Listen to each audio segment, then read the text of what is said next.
Hi, it's another week and a beautiful one. I believe you are part of taming the pandemic that we have now, and I mean the COVID-19, by improving on your personal hygiene, washing your hands regularly or carrying your sanitizers everywhere you go, covering your nose and mouth whenever you are sneezing or coughing or even talking, keeping a distance from people that you cannot determine their status, and trying as much as possible to keep your hands away from your eyes, your nose, and your mouth. It's not as easy as I am speaking, but I believe with conscious effort, we can tame this pandemic. It's good to have you here again. So what are we talking about this week? Land under government acquisition in Nigeria. To buy or not to buy? You're thinking of acquiring an immovable property in Nigeria, and you are also thinking of perfecting your title when you do so. Irrespective of what your answer to the second question is, whenever you buy any movable property in Nigeria, perfection of your title is strongly recommended. As a citizen of Nigeria, you have the right to buy property anywhere in Nigeria. But I must warn you that such right is not absolute, because by the provisions of our Land Use Act, every land within the territory of each state is vested in the governor of that state, who holds it in trust for the use and benefit of every citizen. And so, before you can lay claims to any property that you buy, you must ensure that the governor's consent to assign is sought and obtained.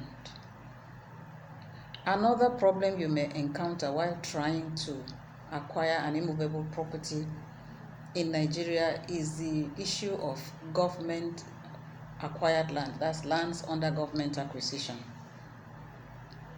There are some land that the government have compulsorily acquired for the use and benefit of every citizen.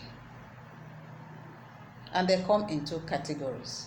There are some that the government acquired for future development, and there are some that they are so specific in what they want to do with it, and we know those ones as committed lands. So when you are faced with these lands, what do? Do you go ahead and buy, knowing fully well that the government is holding these lands in trust for you? The answer is yes and no. If you are faced with the general compulsory acquired lands, you can do your due diligence by visiting the appropriate offices to find out whether the government will be willing to release these lands for you, because there are some of them that the government might be willing to regularize for you if it will not affect the purpose that they had reserved it for.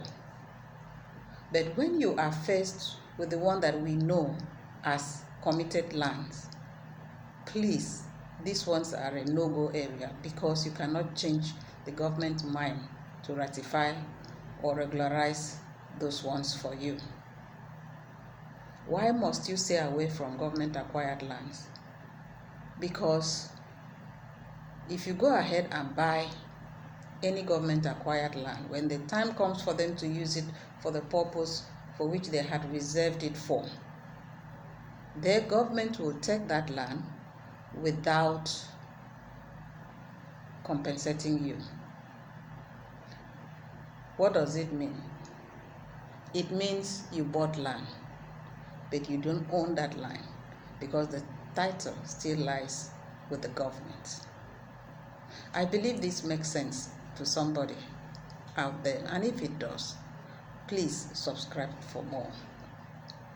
Until then, remain blessed.